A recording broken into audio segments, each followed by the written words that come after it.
பிதா சுதன் பரிசுத்த ஆவியின் பெயராலே ஆமேன். ஆண்டவர் உங்களோடு இருப்பாராக, உம் ஆன்மாவோடும் இருப்பாராக. எரேமியா தீர்க்கதரிசி புத்தகத்தில் இருந்து வாசகம். அதிகாரம் 33, இறை வார்த்தை 3. என்னிடம் மன்றாடு, உனக்கு நான் செவிசாய்ப்பேன். நீ அறிந்திராத மாபெரும் செயல்களையும் மறைபொருள்களையும் உனக்கு நான் விளக்கிக் கூறுவேன். ஆண்டவரின் அருள்வாக்கு. இறைவா உமக்கு நன்றி. கிறிஸ்துவுக்குள் பிரியமான என் அன்பு சகோதர சகோதரிகளே, நற்கருணை நாதருடைய பக்தர்களே, ஒவ்வொரு நாளும் நாம் அனைவரும் விசுவாசத்தோடும் நம்பிக்கையோடும் அதிகாலையிலே ஆண்டவருடைய வார்த்தையை கேட்க தாகத்தோடு அவரை தேடி வந்திருக்கின்றோம். எனவே இந்த நாளிலே ஆண்டவராகிய இயேசு கிறிஸ்து உங்களை பொறுப்பெடுத்துக் கொண்டு ஆண்டவராகிய இயேசு கிறிஸ்து உங்களுடைய வாழ்க்கையில் கடந்து வந்து உங்களையும் உங்களுடைய குடும்பத்தையும் ஆசீர்வதித்து எதை குறித்து இந்த நேரத்தில் ஜெபிக்க வந்திருக்கிறீர்களோ உங்களுடைய ஜெபத்தை கேட்டு அவர் உங்களுக்கு பதில் தருவாராக. மறுமொழியை அளித்து உங்களுக்கு மறை பொருள்களையும் வெளிப்படுத்துவாராக. அதற்காக இந்த நாளிலே நான் உங்களோடு இணைந்து நற்கருணை நாதரிடம் மன்றாட நானும் வந்திருக்கின்றேன். பிரியமானவர்களே, நம் ஆண்டவராகிய இயேசு கிறிஸ்துவை தேடி வரும் பொழுது அவர் உயிருள்ள தெய்வமாக இருக்கின்றார். அவரிடம் நான் மன்றாடுவேன், அவர் என் குரலை கேட்பார், அவர் என்னுடைய குரலுக்கு பதில் கொடுப்பார், என்னுடைய விண்ணப்பங்களை ஏற்றுக்கொள்வார் என்கின்ற நம்பிக்கையும் விசுவாசமும் நமக்குள் இருக்க வேண்டும். பிரியமானவர்களே, நாம் அனைவரும் இந்த திருவருகை காலத்தில் இருக்கின்றோம். ஒவ்வொரு ஆண்டும் ஆண்டவராகிய இயேசு கிறிஸ்துவினுடைய பிறந்த நாளை கொண்டாட திருச்சபை நமக்கு கொடுத்திருக்கக்கூடிய இந்த 4 வாரங்களையும் தக்க முறையில் நாம் பயன்படுத்தி கொண்டு இருக்கின்றோம். உங்களை குறித்து நான் மிகவும் மகிழ்ச்சி கொள்கின்றேன். ஏனென்றால் ஆண்டவருடைய வார்த்தை உயிர் உள்ளது, ஆற்றல் மிக்கது. ஒவ்வொரு நாளும் தவறாமல் ஆண்டவருடைய வார்த்தையை கேட்க, அவருடைய திருமுகத்தை பார்க்க நீங்கள் இந்த கத்தோலிக்க காணொளியின் வழியாகவே இணைந்திருக்கிறீர்கள். எனவே இந்த நாளிலே எல்லாவித அற்புதங்களையும் செய்யும்படியாக ஆண்டவரிடம் உருக்கமாக மன்றாடுகின்றேன். பிரியமானவர்களே, ஆண்டவர் உங்களையும் என்னையும் பார்த்து சொல்லுகின்றார், நான் என்னுடைய பிள்ளைகளுக்கு மாபெரும் செயல்களை செய்வேன் என்று வாக்கு கொடுக்கின்றார். அப்படி என்றால் இந்த நாளிலே நீங்கள் நம்பி வந்திருக்கக்கூடிய தெய்வம் உங்களை படைத்தவர், உங்களை உருவாக்கியவர், தாயின் கருவறையில் இருக்கும் பொழுதே பெயர் சொல்லி அழைத்தவர், இந்நாள் வரை உங்களை பாதுகாத்து கொண்டு இருக்கிறவர், நீங்கள் பாவத்தில் விழக்கூடிய நேரத்திலும் உங்களை குறித்து மனம் வருந்தி தந்தையிடம் பரிந்து பேசக்கூடிய தெய்வம். எனவே அவரிடம் நீங்கள் உருக்கமாக ஜெபிக்க வேண்டும். உங்களுடைய ஜெபம் தன்னலமற்ற ஜெபமாக இருக்க வேண்டும். ஜெபத்தில் சோர்ந்து போய்விடக் கூடாது. ஜெபிக்கும் பொழுது நம்முடைய வாழ்க்கையிலே சோர்வு வரும். சில பேர் தூங்கி விடுவார்கள். ஜெபமாலை சொல்லக்கூடிய நேரத்திலே சில பேர் ஆண்டவருடைய வார்த்தைகளை கேட்காதபடி சாத்தான் அவருடைய கண்களை அடைத்து விடுகின்றான், செவிகளை அடைத்து விடுகின்றான். ஆனால் யாரெல்லாம் கனிந்த உள்ளத்தோடும் மகிழ்ச்சியோடும் சந்தோஷத்தோடும் ஆண்டவரை தேடி வந்து ஜெபிக்கிறார்கள் அவர்களுடைய ஜெபத்தை ஆண்டவர் கேட்கின்றார்.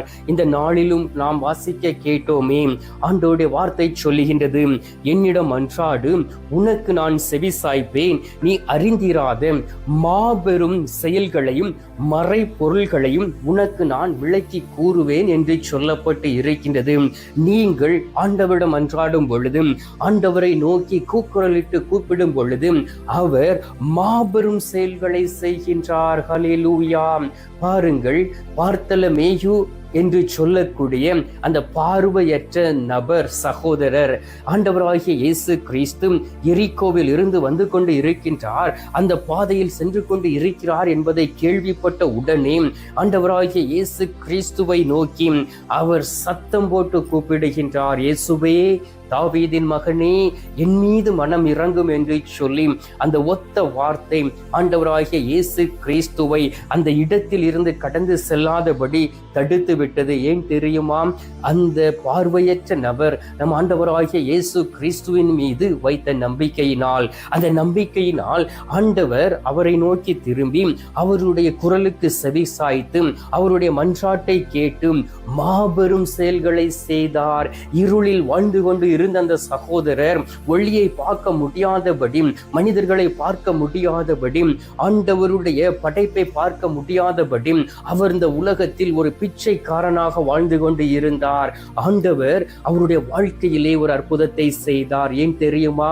அவர் விசுவாசத்தோடு கூக்குரலிட்டு கூப்பிட்ட அந்த வார்த்தை இயேசுவினுடைய காதில் விழுந்தது.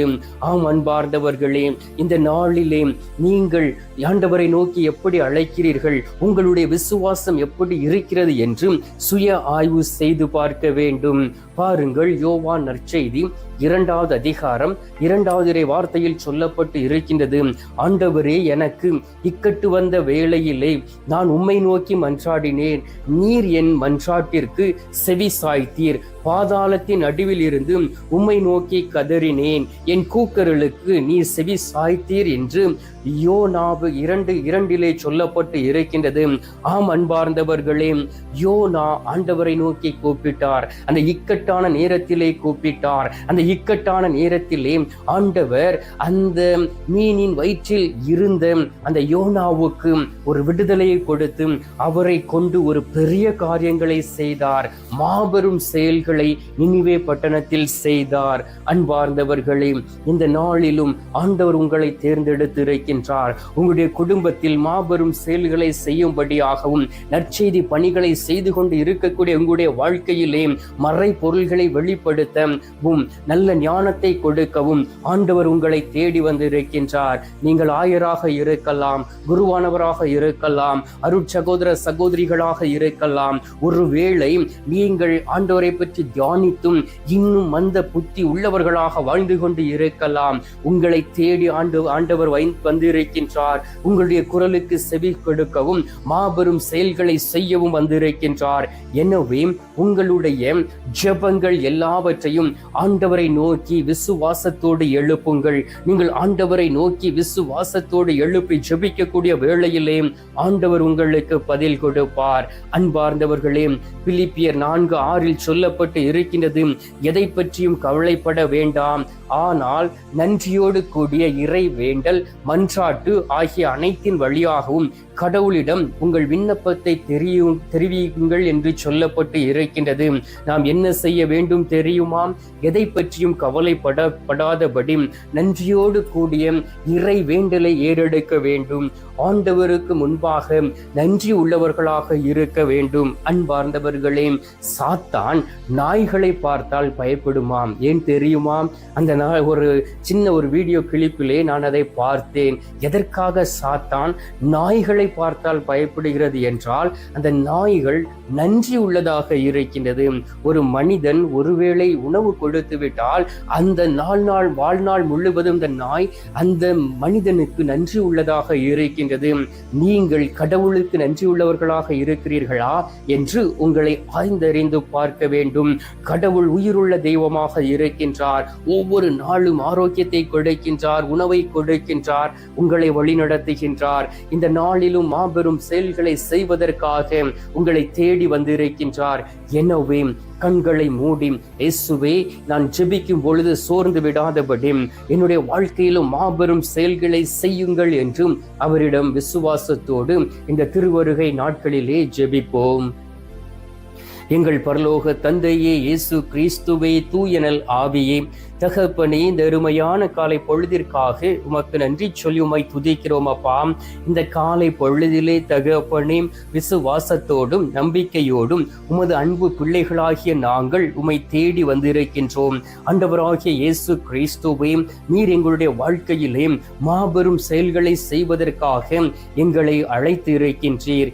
இக்கட்டான நேரத்திலே ஆண்டவரே, நாங்கள் சோர்ந்து போய்விடாமல் இருக்கவும் நீர் எங்களுக்கு விடுதலை கொடுத்திருக்கின்றீர். இந்த நாளிலும் தகப்பனே, நாங்கள் பாதாளத்தின் வழியிலே நடந்தாலும் நாங்கள் என் ஆண்டவருடைய வாழ்க்கையை, என் ஆண்டவர் எங்களுக்கு கொடுத்த அந்த வாழ்க்கையில் வாழ்ந்திருக்கவும், என் ஆண்டவருடைய வழியில் நடக்கவும் ஒவ்வொரு நாளும் நீர் எங்களுக்கு அழைப்பு விடுவிக்கின்றீர். ஆனாலும் தகப்பனே, சில நேரங்களிலே நாங்கள் சுயநலத்தோடு உம்மை தேடி வருகின்றோம். ஆண்டவரே, நாங்கள் உமக்கு செவி சாய்க்காதபடி இந்த உலகத்தில் வாழ்ந்து கொண்டு இருக்கின்றோம்.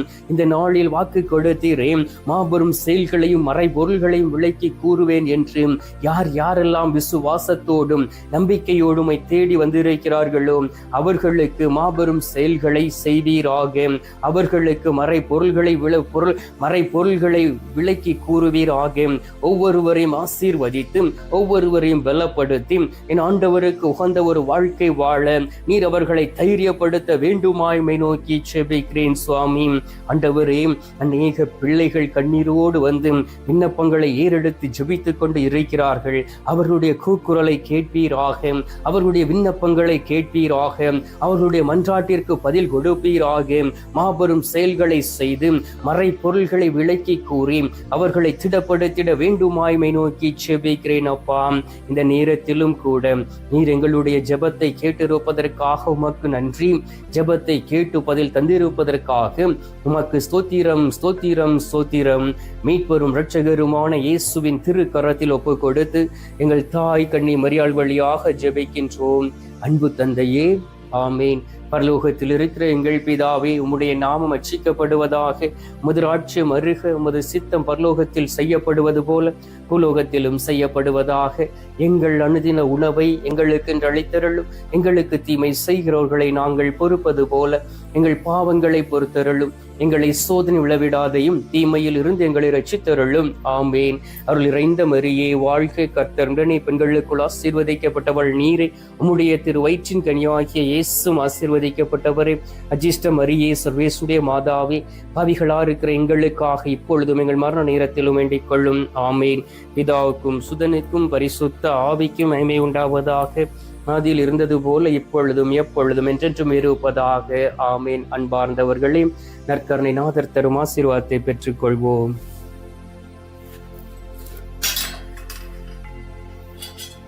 எல்லாம் வல்ல இறைவன் பிதா, சுதன், பரிசுத்த ஆவி உங்களை ஆசீர்வதிப்பாராக. ஆமேன்.